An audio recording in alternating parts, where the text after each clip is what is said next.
अस्सलाम वालेकुम dear students. Hope so आप सब अच्छे होंगे और प्रीवियस टाइम जो मैंने वीडियो बनाया था उससे आपने पूरा पूरा फ़ायदा उठाया होगा और आपने देखा होगा अगर क्वेश्चन सॉल्व करने के बाद तो मैंने जितने भी क्वेश्चन सॉल्व करवाए थे वो सारे के सारे क्वेश्चन पेपर्स में आपको दिखाई दिए होंगे। Question papers in the sense जो पीवाईक्यूज रहे होंगे। तो आज फिर हम लोग एबी एकेडमी के चैनल के द्वारा आपके साथ हाजिर हैं। आज भी कुछ इंपॉर्टेंट क्वेश्चंस देखेंगे अलजेब्रा के चैप्टर नंबर 2 का, जिसका नाम है बच्चों quadratic equation. Again quadratic equation को स्टार्ट करने से पहले आप लोगों को क्वाड्रेटिक इक्वेशन का स्टैंडर्ड फॉर्म पता होना चाहिए। So the standard form of quadratic equation is ax square plus bx plus c is equals to 0। अब ये जो आपको x दिखाई दे रहा है ये आपके इक्वेशन का वेरिएबल है और याद रखोगे बच्चों क्वाड्रेटिक इक्वेशन के अंदर हमेशा एक ही वेरिएबल होता है।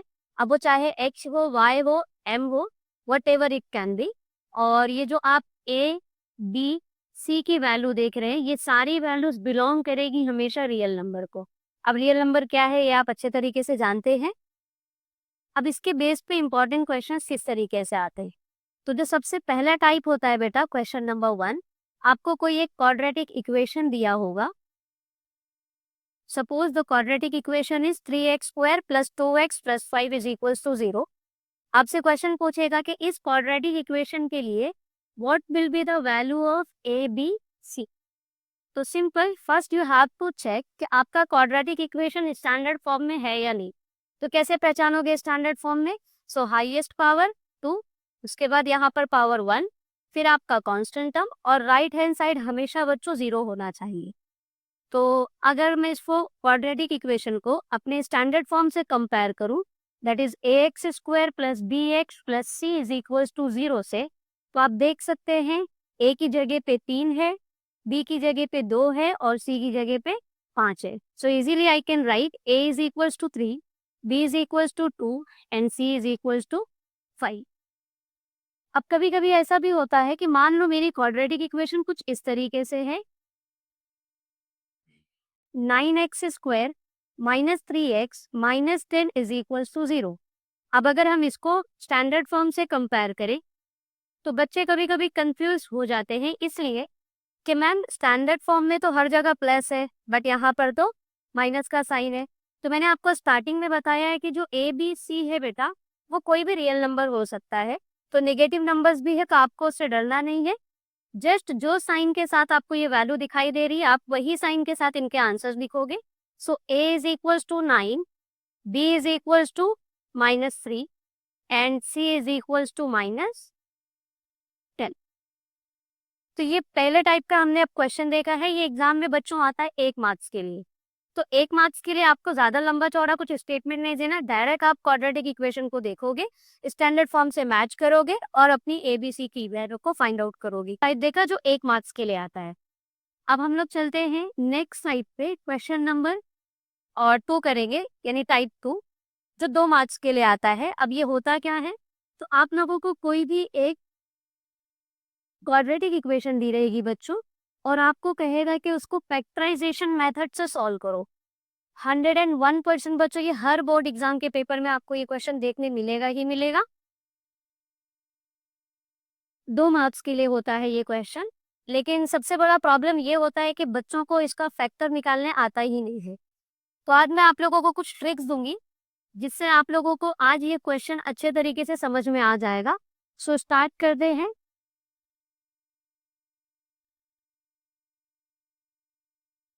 सो फैक्टराइजेशन से सॉल्व करने के लिए अगेन आपको पहली चीज ये देखनी है कि आपका जो क्वाड्रेटिक इक्वेशन है वो स्टैंडर्ड फॉर्म में है या नहीं। अब सपोज करो कि बोर्ड एग्जाम में मुझे गुमराह करने के लिए इसको कुछ इस तरीके से लिख दिया गया है, that is 4x square plus 8x is equals to -4।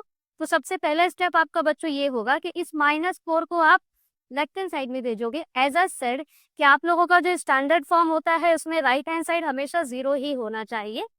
तो चलो इसको स्टैंडर्ड फॉर्म में लेकर आते हैं। 4x square plus 8x plus 4 is equals to 0। अब फैक्टराइज करते समय आपने बहुत सारे बुक्स वगैरह अगर प्रीफर किए होंगे तो उसमें आप लोगों को ये कुछ ऐसा नजर आता है, लेकिन मेरा तरीका बच्चों ये नहीं है। आप क्या करोगे, इसको काजू कतरी बनाओगे। अब काजू कतरी में आपको 4 कोने दिखाई दे रहे हैं, तो इन चारों कोने पे एक-एक नंबर्स आएँगे। अब वो नंबर्स आप कैसे डिसाइड करोगे तो ध्यान दो। सबसे पहले ऊपर हमेशा आप ये आपका ए और ये सी, इन दोनों को आप मल्टीप्लाई करोगे, दैट इज 4 4 ज़ा 16, और इनका साइन भी चेक करोगे क्या है। ये भी प्लस है और ये भी प्लस है। तो आप लोगों को बेसिक पता होगा बेटा, जब दो पॉजिटिव नंबर्स मल्टीप्लाई होते हैं तो उनके साथ हमेशा साइन पॉजिटिव का आता है। फिर ये जो नीचे वाला कोना है बेटा, यहाँ पे हमेशा आपका बी आएगा, दैट इज 8। अब आप ये 8 ऐसे नहीं लिखोगे, अगेन साइन के साथ लिखोगे। अब आपको क्या करना है, ये जो दो बच गए, यहाँ पर मुझे दो ऐसे डिजिट लेकर आना है जिनको अगर मैं मल्टीप्लाई करूँ तो 16 आए। और अब देखो, ये दोनों नंबर को कभी कभी हम प्लस करते हैं और कभी कभी माइनस करते हैं। तो हमको कैसे पता चलेगा टीचर कब प्लस करना है और कब माइनस? तो आप क्या करोगे, थोड़ी देर के लिए इसकी साइन को भूल जाओगे। अब यहाँ पे साइन देखो क्या है, अगर यहाँ पर प्लस होगा बच्चों तो इन दोनों को प्लस करेंगे, और अगर यहाँ माइनस हुआ तो इन दोनों को माइनस करेंगे। So as you can see कि यहाँ पर साइन प्लस का हो, इट मीन मैं यहाँ के दोनों डिजिट को प्लस करूंगी और प्लस करने पे आना चाहिए 8। सो 4 4 ज़ा 16 होता है, और अगर मैं 4 और 4 को ऐड करूं तो 8 भी आता है। अब फिर से दो नंबर ऐड ऐसे कंडीशन में भी होते हैं और ऐसे भी होते हैं। यहाँ पे भी नंबर प्लस होगा और यहाँ पर भी प्लस होगा। तो हमको कैसे समझ में आएगा टीचर दोनों पॉजिटिव या दोनों नेगेटिव? तो ये डिसाइड करता है। नीचे साइन देखो क्या है, प्लस, तो इट मीन्स यहाँ सब दोनों भी इसमें होंगे प्लस में। सो अब आपकी क्वाड्रेटिक इक्वेशन कुछ इस तरीके से हो जाएगी, 4x²। ये जो 8x था बच्चा, ये रिप्लेस होगा 4x और 4x से। अब ये आया कहाँ से, ये दोनों नंबर से। फिर ये +4 as it is equals to 0। अब अगर आप ध्यान दें, यहाँ पे 3 टर्म्स से, जैसे ही मैंने इसको फैक्टराइज किया मेरे पास 4 टर्म्स है, तो तुरंत आप ये दो दो की जोड़ी बनाओगे और देखोगे क्या कॉमन है। तो यहाँ पर 4x कॉमन है, so take 4x common, what will remain, x + 1। अब यहाँ पर 4 और 4 कॉमन है। अब यहाँ पर साइन डिसाइड करनी होती है आपको, कभी प्लस लगता है और कभी माइनस। बच्चे इसमें भी कंफ्यूज होते हैं कब प्लस और कब माइनस। तो ध्यान दो, आपको जो पहली ब्रैकेट मिली है उन दोनों का सिग्नेचर देखो, ये भी प्लस है और ये भी प्लस है, और यहाँ जो दो टर्म्स बचे हैं कॉमन लेने के लिए उसमें भी प्लस प्लस है। तो अगर इस ब्रैकेट का साइन यहाँ के दोनों नंबर से मैच करता है तो यहाँ प्लस लगाओगे, और अगर मैच नहीं किया, सपोज ये दोनों का साइन और ये दोनों का साइन अलग अलग है, तो यहाँ पे माइनस होगा। अभी मेरे केस में ये दोनों साइन सेम है, लगा दिया मैंने वो साइन। और अगर आपको यहाँ से कॉमन लेने के बाद समझ में नहीं आता ब्रैकेट में क्या बचा है, तो सिंपली ये जो पहली ब्रैकेट थी यही आप यहाँ पर लिख दोगे। So as you can see, दो सेम ब्रैकेट मिली है मुझे, x + 1। तो जो दो सेम ब्रैकेट है आप उसको 1 टाइम लिखोगे, जो बच गया वो दूसरी ब्रैकेट में, 4x + 4 = 0। इसके आगे का सोल्यूशन आप जानते हैं, x + 1 = 2 को 0 से इक्वेट करोगे, और एक बार 4x + 4 को 0 से इक्वेट करोगे। Now I can write x = +1 उधर गया -1, सेल x +4 इधर आया -4, ये वाला 4 मल्टीप्लाई से डिवाइड होगा, 4 1 ज़ा 4, 4 1 ज़ा 4, सो x का वैल्यू इज -1। फ्रेंड्स, तो चलते हैं क्वेश्चन नंबर 2 पर। आपका क्वेश्चन है x² + x - 20 = 0। अगेन हमने पहले काजू कतरी बना लिया है। काजू कतरी के चारों कोने पे हमें नंबर्स रखने थे। तो ऊपर वाला नंबर देखिए कैसे आया है, a को आप मल्टीप्लाई करेंगे c से, सो a का वैल्यू यहाँ कुछ नहीं दिखाई दे रहा, मतलब 1 है। 1 × -20 इज -20, और यहाँ पर जो नीचे नंबर होता है वो हमेशा b होता है बच्चों, तो b यहाँ पर कोएफिशिएंट अगेन कुछ नहीं, मतलब 1, और साइन इसका था +1। अब अगेन मुझे यहाँ पर दो ऐसे नंबर्स चाहिए जिनको मल्टीप्लाई करूँ तो 20 आना चाहिए, और ये नीचे वाला जो नंबर है इसकी साइन हम थोड़ी देर के लिए भूल जाते हैं। अभी जो नीचे 1 मिलना चाहिए मुझे बच्चों, या तो मैं इनको प्लस करूँ या तो मैं माइनस करूँ। तो प्रीवियस क्वेश्चन में मैंने आपको बताया था कि यहाँ के नंबर को आप प्लस करोगे या माइनस करोगे, ये हमेशा ये डिसाइड करेगा। यहाँ पर साइन क्या है, माइनस, इट मीन्स मल्टीप्लाई करने पे 20 और माइनस करने पे आना चाहिए 1। तो यस बच्चों, आपको क्लिक हो गया होगा। 5 4 ज़ा 20 होता है, और 5 में से 4 को माइनस किया जाए तो 1 भी आता है। अब ये दोनों नंबर को सब्ट्रैक्ट करना है, तो आपको इतना तो आइडिया होगा कि दो नंबर सब्ट्रैक्ट तब होते हैं जब एक पॉजिटिव हो और एक नेगेटिव हो। अब बच्चा यहाँ पे भी कंफ्यूज हो जाता है कि मैं किसको प्लस का साइन दूं और किसको माइनस का साइन। तो बच्चों ये नीचे वाला डिसाइड करेगा। अगेन इसके पास कौन सी साइन है, प्लस, तो यहाँ पर बड़े नंबर को आप हमेशा प्लस का साइन दोगे और छोटे को माइनस। सो स्टार्ट करते हैं।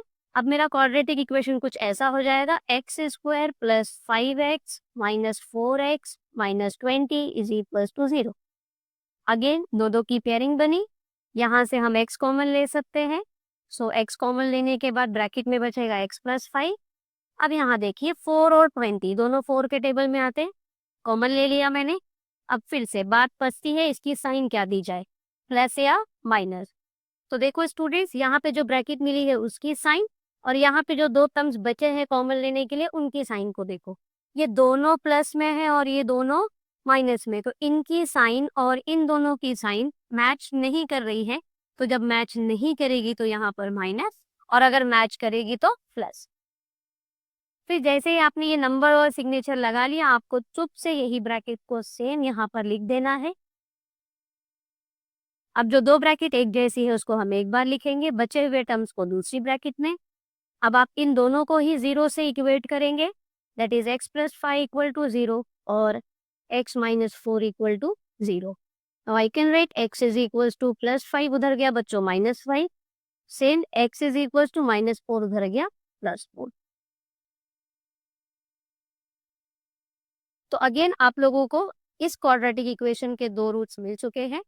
याद रखेंगे आपकी जो क्वाड्रेटिक इक्वेशन होती है, जब हम इसको फैक्टराइज करते हैं तो इसके जो रूट्स होते हैं बेटा, वो एक कम से कम और ज्यादा से ज्यादा उसके दो रूट्स मिलते हैं।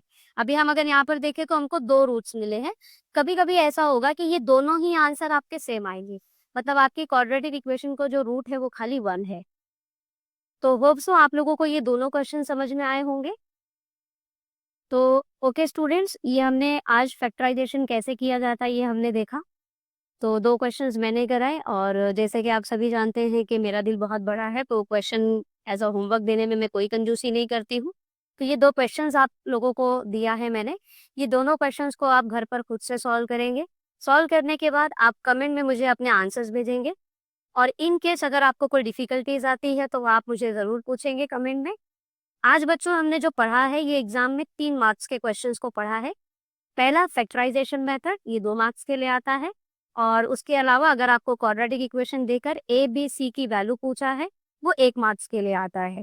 तो बच्चों आज हमने जो देखा है वो 3 मार्क्स अपने बोर्ड एग्जाम में फिक्स हो चुके हैं। इसके पहले जो हमने देखा था फर्स्ट चैप्टर लीनियर इक्वेशंस इन 2 वेरिएबल, उसमें हमने टोटल जो भी क्वेश्चंस किए थे वो 5 मार्क्स के लिए आते हैं।